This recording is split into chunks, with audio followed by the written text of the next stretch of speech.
यार इनू टट्टी पड़ी यार हुण कित्थे आसे पासे तो कोई वाशरूम ही नहीं दा यार इत्थे ही टट्टी लगदा करनी पै चल यार इधर ही करना टट्टी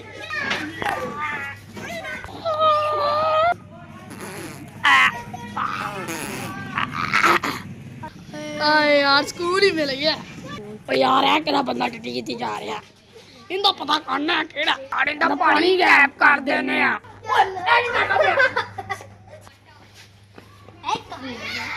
ओ यार मैं टट्टी करना पे ये किधर करना बंदा टट्टी सौखी निकल गई है ना आहो यार सुकून हो गया लगदा है यार तेनू मजा भी आ गया इंदा साबा लाना पैना मैं घर दे मालक नू दसना